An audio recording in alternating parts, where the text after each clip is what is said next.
Trilogies are always fun. It's an easy sell, especially when you have a trilogy that is evenly matched in both results. Like, we have the Tyson Fury Deontay Wilder trilogy about 3.5 weeks away. Not exactly as compelling because Tyson Fury has won the vast majorities of the rounds. He dominated the last fight, and all we've really gotten are a bunch of like crazy conspiracies from Deontay Wilder. So not many people are really into this trilogy that's coming up, and it's not really 1-1. It's like 1-0-1, but kind of leaning like it could be 2-0. But it had a crazy ending the first fight. This one's just straight up. It's one guy knocked out one guy knocked out the other guy. Let's see what happens the third time around. But I really do think that this is Dustin's fight to win. I really think that he's just the better fighter right now. I truly believe that. Look, Conor McGregor, it's tough talking about him sometimes because he's become so polarizing, and you don't want to feel like you're kicking dirt on a guy who did such amazing things in the sport. Conor, is something the sport's never going to have again. His initial rise to fame, I don't know what's ever going to match that again. I don't know. Like the KO predictions, the steamrolling everybody, the beating the legendary status guy in Jose Aldo. I don't know who's ever going to do that again. I don't think it's ever going to be done again. So, it just, you always want to respect how great and how important the guy was to UFC, what he meant for how much value that company held, and what, and just how special that was. But, was is kind of the key word there. And I do feel like Dustin has just been a much better fighter for a while now. It's not that if you were to match up their resumes all the time, Conor's got the gold, Conor's got the millions. Ultimately, as a fighter, that's what you want. But I just think as far as like who has the better resume as of the time Conor knocked out Jose Aldo to now, it's Dustin Poirier. He's had more high-profile wins. He's been in tougher fights. He's been in more fights. He's just been a lot more active. He's had championship headline fights that have been huge. And just beaten some really, really high caliber guys. Looks like he's getting better. Doesn't look like you could ever break him. I mean, outside of Khabib Nurmagomedov, who beats everybody, and he almost got him. So I'm just looking for, in this fight, what do I feel like Conor can get the job done?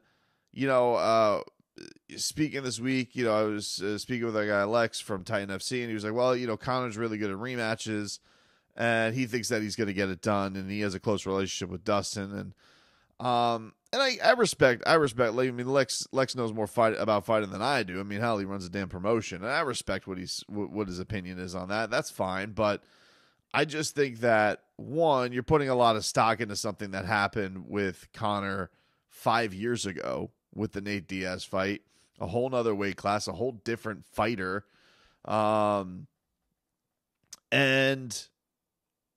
really over this period of him, struggling with his record, where ever since he won the UFC lightweight championship, his losses to Khabib, as a win over Donald Cerrone, who looked really, really rough, and Dustin Poirier. It's not much to pick from. I give you that, because he's not very active. He's an uber superstar. There was a pandemic thrown there in the middle of it. I get all of that stuff, and those are all fine things if you want to talk yourself up as a Conor fan, and you want to believe that, and you want to believe that Mystic Mac is going to come back and he is going to do incredible things against Dustin Poirier. I'm not saying it's impossible. The guy, still can come up with some special stuff. I'd like to see him use his kicks a little bit more. I'd like him to be a little bit more vintage. Because honestly, I think it's his best shot. I really think that if this guy goes in there and he goes into a fight where you're going to come basically down to hands, he doesn't have better hands than Dustin Poirier. He may have a better left hand. He may have a better bomb when it comes to just a one-hitter quitter shot. Sure. I mean, we've all seen what he's been able to do to certain guys, especially, you think about what he did to Dustin 7 years ago, what he did to everybody in that featherweight division. But I've just, with Conor, I just don't think he's ever been quite as good as he was at featherweight. There's been a lot of talk about who's the greatest featherweight champion of all time. And the only real knock that Conor ever gets against him for that is he never defended the belt, as if you don't think he could have defended the belt at 145 pounds. No. I mean, the guy went up, he won the belts at 145 pounds. He wanted to go to 155. The whole swerve happened the way it did with it, Dos Anjos getting hurt, Nate Diaz. We all know the story. But I really, truly believe there's never been as good a fighter at 145 pounds as Conor McGregor. I don't think it's Max Holloway. I don't think it's Jose Aldo. I think he takes the crown there. I really do. And that's just that. And if you want to come up with me, well, what's your evidence he's never defended the belt? It's like, yeah, well, he also knocked out the guy who reigned over that division longer than anybody, and he knocked him out in 13 seconds. And people always say, well, that's a fluke, that's a lucky punch. The fight's the fight. The fight's the fight to me. You could do it over 5 rounds, you could do it over 13 seconds. It doesn't really matter to me. The fight, you guys had a competition, you had trained several months for the fight, and that was the result that we got. And in my mind, the results matter in that case. But ever since he left that division, he's just been a little bit less special. I think that he was the best on earth at that weight class, and I don't think we've seen that guy too much really ever since. Because the Nate Diaz fights, they were very back and forth. That's kind of the only rematch we can go off of. And the Nate Diaz rematch, I still think Conor won. I don't think, some people think that that Nate got hosed. Obviously Nate thinks he got hosed. I thought that Conor deserved to win that fight, but it still wasn't the most perfect performance of all time. And it's a guy against Nate who, some will label a journeyman. I know others will look at him as a legend and can do no wrong. And he is a superstar, no doubt, especially because he is the man who ended the Conor McGregor meteor when it was at its highest flight. But I just think that the guy isn't as good as he's been for a while. Now, one thing that I think is good for him going into this fight is that this is the quickest turnaround that he's had since that rematch. And what I mean by that is, he went into that 2016 and, it wasn't, he had the whole break and whatnot. But, the Nate Diaz fight happens, and then he fights him again just a few months later, and then turns around and fights Eddie Alvarez a few months later, and then the whole Floyd Mayweather thing happens. So what I think Conor fans can take as a plus is, okay, he's getting right back into it. He's fighting fairly soon thereafter. 7 months after, it's not that big of a layoff. Conor McGregor is going to be right back in there against the same guy, sharpening his tool sets. I'm sure being prepared to not get calf kicked. But the questions that Conor has always had and the flaws that Conor has always had, I still think that Dustin Poirier can go exposed, because you have it feels with Conor, you have a very fine window on when he can go win the fight. Because while I say he's always been a special fighter at 145 pounds, he's also probably the most special 1 to 2 round fighter that we've seen in the sport. And if it gets past that, or even just halfway through that second round, stuff gets dicey for him. It does. He burns out quickly. You can call it cardio. You could say the punches don't have the same snap, whatever. I just think that these are things that have always been true with Conor. He's not been as good as the fighters have gotten bigger, and he's not as good as the fight goes on. And Dustin has been better as he's gone up in weight, and he's better as the fight goes on. That's just, these things are true about him their entire careers. No excuses, no timeline, no nothing.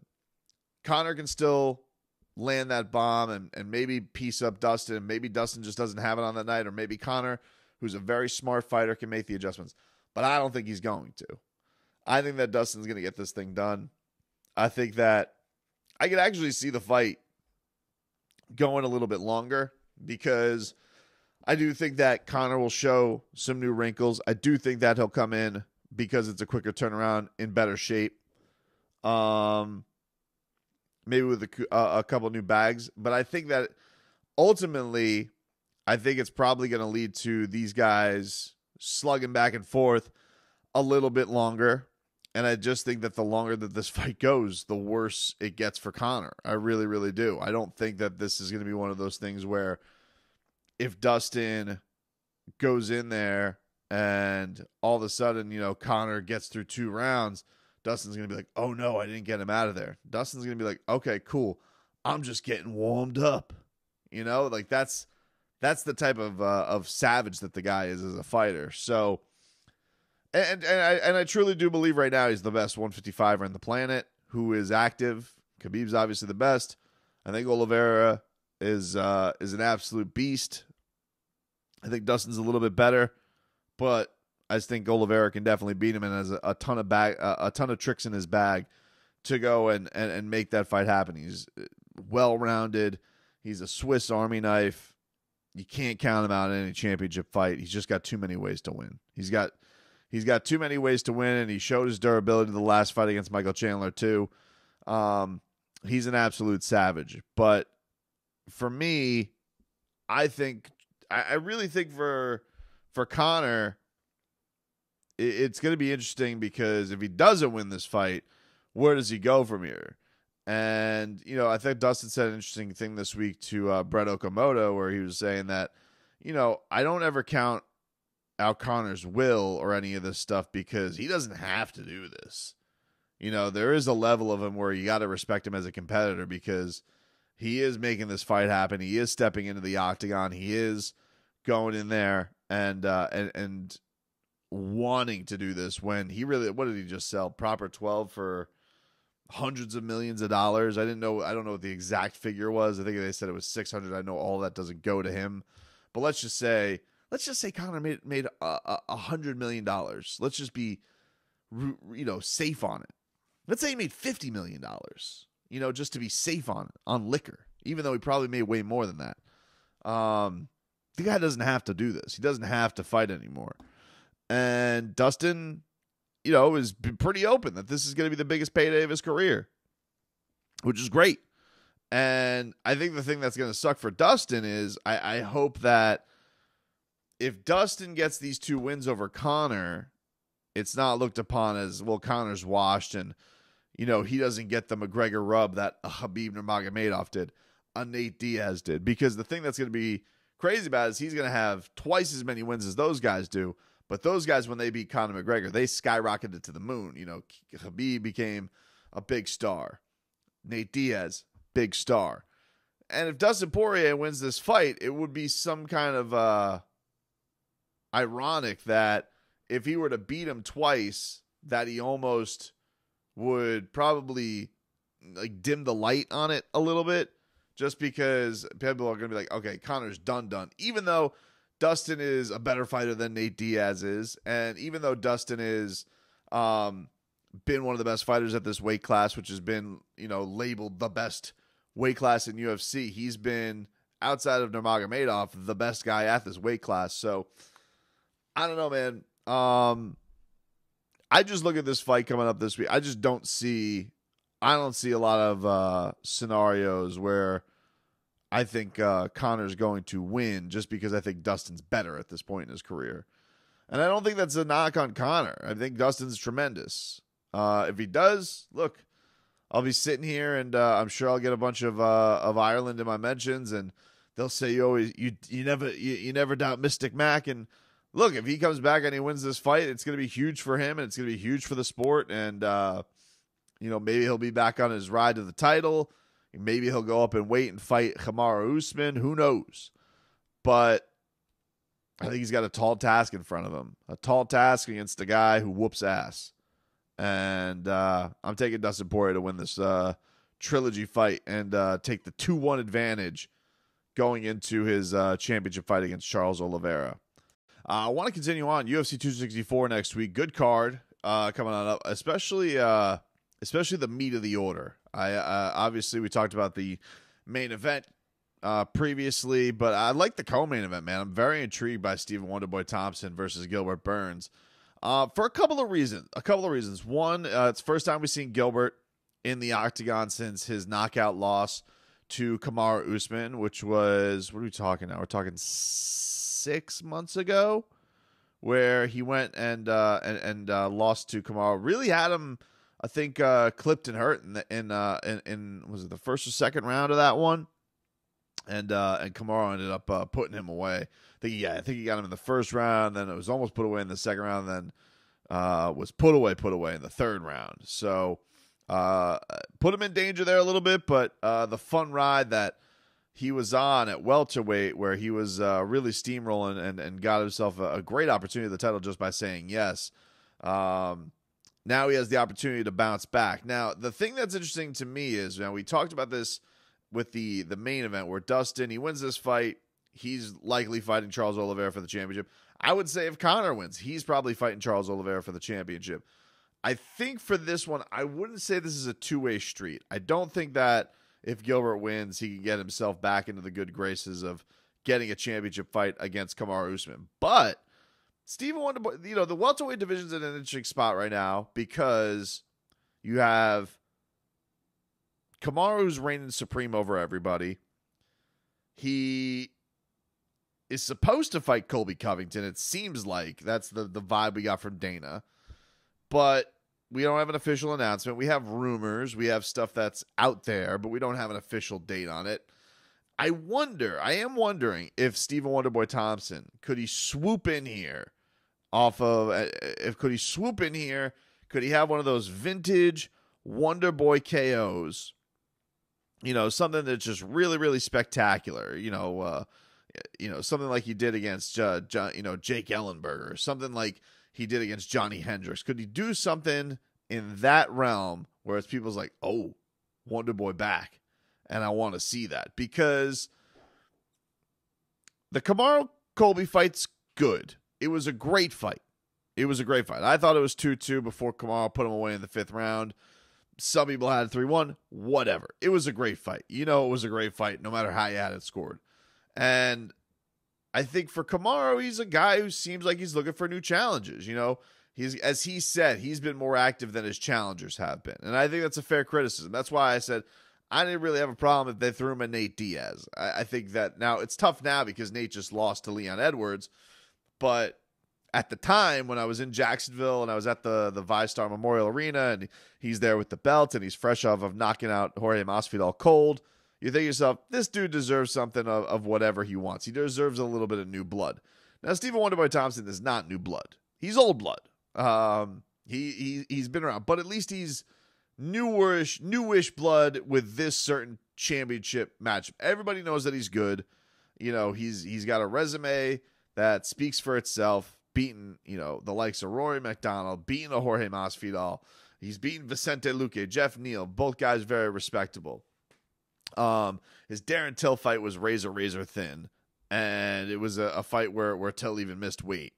So, his only real knock that's weird is the losses to Woodley, and they weren't very exciting fights. They weren't great championship fights.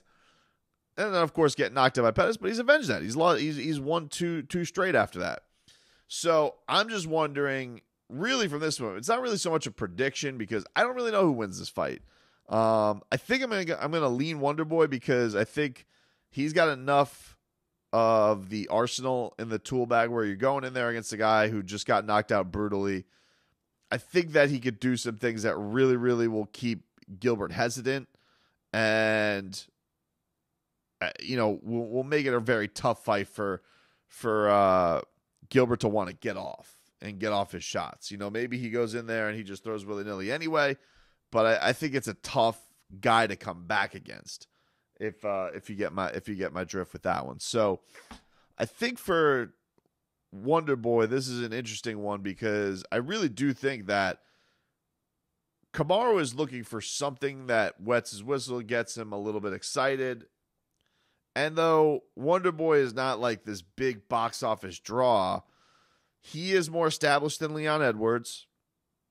He's been in the nobody ever thinks you're gonna have an easy fight taking on Wonder Boy Thompson. And quite frankly, like if you're Kamaru, it kind of goes to the you remember when like Stylebender said he wanted to fight Yoel Romero, even though Yoel was coming off of losses. But you're like, yeah, but he's fighting Yoel Romero. Like, you're not gonna not give him credit for fighting Romero because it's a tough fight. Nobody ever wants it. Same thing with Wonder Boy. It's like, yeah, we've already seen him in the championship picture before. Yeah, he's a little bit older, but he's coming off. If he wins this fight, it would be 3 straight. And you're never gonna not give a guy credit for fighting Wonder Boy Thompson. Like, he's a badass. He's one of the best in the world. So I think it's an interesting one. I think it's an interesting storyline going into that. I think that it's possible that he could swoop in there and possibly get a title fight.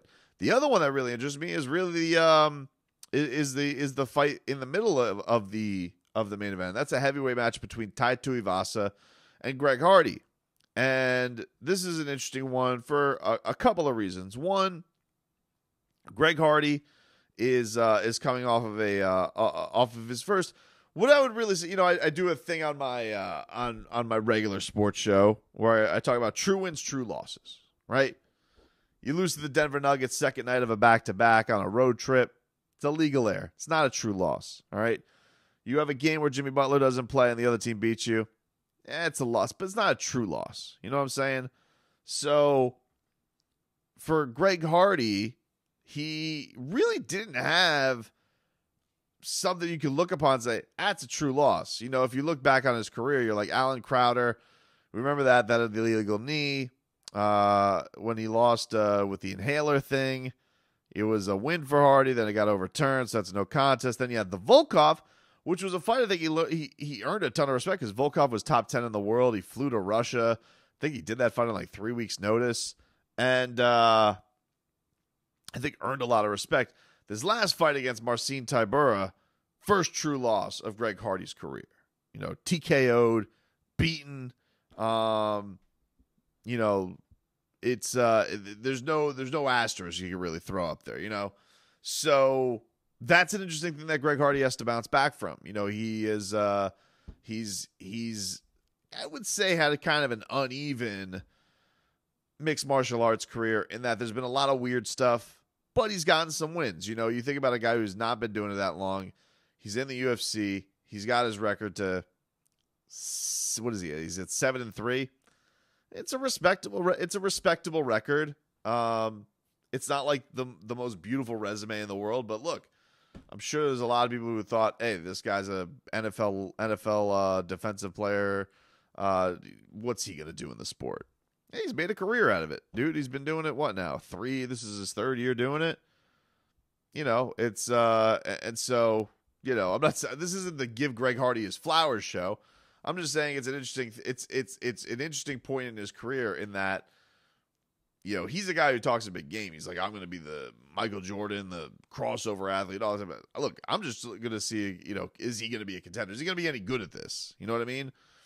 And this is an interesting spot where he finds himself out because he's taking on a guy in Tai Tuivasa who I wouldn't say was in the same place as him, because I do think Tai burst onto the scene, started 9-0. Everybody really loved this guy. He's doing the shoey. I feel bad for him because I've been seeing, around Twitter, what's making around the rounds. Fans around big league ballparks are drinking out of shoes. He stole that from Australia, bro. The Australians been doing the shoey forever. It's a thing.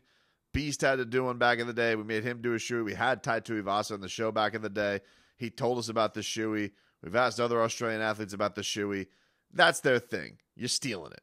either way, it's fine. You can steal it. I don't think they have a problem with you guys doing the shoey, but at least acknowledge and give credit where credit's due. But he himself, he got off to this hot start, and then he lost 3 straight fights. Lost to Junior Dos Santos, which I think if he would have won that fight, he might have been like into the title picture. And it was one of those things where the savvy vet, the savvy vet got him and beat him up pretty badly in the second round. Lost to Blagoy Ivanov in that hole in his stomach, and then lost another one where he got submitted. And you're like, all right, well, is this train over for him? Now he's come back and he's won 2 straight. Beat Stefan Struve, very good win for him. And then beat I don't know this dude, Harry Hunsucker, but he knocked him out. I mean, like, good for him. So I think it's an interesting one from this standpoint. I don't think it puts Ty back into contention quite yet, but I think once you get that 3-fight win streak back in your mind, then they can go and give him another contender to say, hey, where are you at with this? So it's an interesting fight for both of them. I'm going to lean Ty. I just think that I've seen this guy with a little bit higher class of competition have some success. And, Greg Hardy is, Greg Hardy can definitely get you, and he's got that. I mean, he's a big dude, and he really is.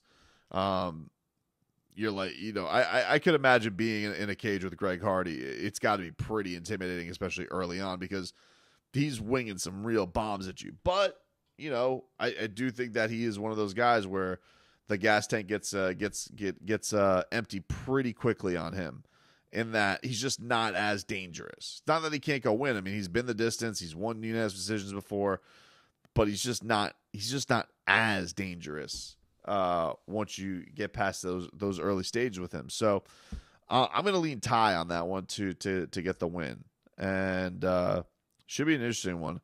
A lot of people have been asking my thoughts on the interim title that was announced this week. So Derek Lewis, he's fighting Cyril Gane for the interim heavyweight championship of the world. I say this on its face. I like both of those guys as fighters. I would say I'm more of a Derek Lewis fan. I'm like the uneducated, love the slugger. He's hilarious. What's not to love about Derek Lewis? But I don't get it, man. It's just one of these things where with Francis, you have this guy, right? You've been wanting Francis Ngannou to be heavyweight champion for a long time. I mean, they were doing, when Francis first had a Stipe fight, they were talking him up. This is UFC Drago. This is the unstoppable force. He's a monster. The knockouts that he had against Alistair Overeem. I mean, it was like something out of Street Fighter crossed with Mortal Kombat. We have been waiting for Francis Ngannou to be heavyweight champion for a long time, man. This is what we've wanted. And I had Dana White on, what was it? I guess probably 3 weeks ago, whenever the last pay-per-view was, before the 3 title fight. And, unprompted, we were talking about Oscar De La Hoya, and unprompted, he was coming out there and talking about Francis Ngannou being upset about not making the money that the YouTubers are making. And it's just one of those things. Like, I didn't ask him about the Francis Ngannou thing. I figured he'd been asked ad nauseum about that, whatever. But he brought it up, and I was like, that's kind of weird. But he's gonna hose down his heavyweight champion. That's a strange deal. I'll never understand why Dana goes this route with this stuff. It's just a weird thing to me that he's the dude, like he's probably outside of Conor right now, he's the biggest star in the sport, has been forever. It's everybody, when he says stuff, people want to see what the boss has to say about the sport and all that type of stuff. But these feuds that he gets into with his fighters sometimes is just strange to me, man. And the need to go over the top with stuff is just strange, because Francis should be a cash cow for you. You should be happy that a guy like that is going to be headlining heavyweight championship fights for you for years to come, I would think. And to go the route of, let's put them on the shelf. Let's let them watch somebody else get the heavyweight championship wrapped around their waist. And I don't know, man. I just think it's a strange way to go. Like, for me, if you asked 100 MMA fans right now, if you could have one fight, what fight would it be?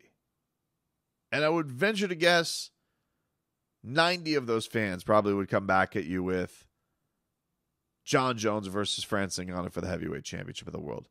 Maybe there's something else that they got for me. Maybe it's a Khabib versus Conor 2. Maybe it's a Khabib versus GSP. Maybe it's Kamaru versus Nurmagomedov. Some kind of combination of that. But I think right now the majority of fans would come back and tell you, I want to see a heavyweight championship, undisputed heavyweight championship fight between Jon Jones and Francis Ngannou. And we've done the Jon Jones thing on this show. We know his history with the UFC, not great as far as the tumultuous ride, the arrests, the suspensions, the drug tests. In some ways I can almost get the UFC looking at Jon Jones and being like, really, dude? I can kind of hear them out on that because they've been through a lot of BS with Jon. But on the other side, you finally have a fight that I think can really bleed into the mainstream that doesn't involve Conor McGregor or Ronda Rousey. And it's been a long time since you could say that. How many fights right now can you say that about? They thought they were going to have that with Stipe and Daniel Cormier back in the day. Didn't really happen. Daniel and John did. Daniel and John had that appeal. But there's not too many where you could really say anymore, unless it has Brock Lesnar crossover. If it doesn't involve Brock, Conor, and Ronda, who over the last, I'll give it 6 years, who has had that ability to say, bam, that's a bar none mainstream $1 million plus pay-per-view fight, or million buy pay-per, whatever the term is. This is it, man. And probably more so, and probably into the 1.5 range, and maybe if you did it right, the 2 million range. If you did them and then put, something even sicker on that card too. To do this to Francis is bullcrap. Like, he just won the title 3 months ago, and you're having somebody else fight. First of all, there's definitely been champions who have sat longer than that. He sat longer than that when DC and Stipe were figuring their things out, and he was fighting Jairzinho Rosenstrike. It just makes no sense to me, man. And, and all respect, but like, how many even UFC fans have seen every second of Cyril Gaines' last 3 fights? How many? I feel like one of them was like at 4 p.m. because I think I was flying somewhere when he was fighting. So I just think I think it's a stupid move by the UFC to do this with Francis Ngannou. Treat your stars like stars. I get it. Nobody wants to hear these guys bellyache about money, but your solution is, never mind. We'll just have somebody else fight for your title. It's just very weird.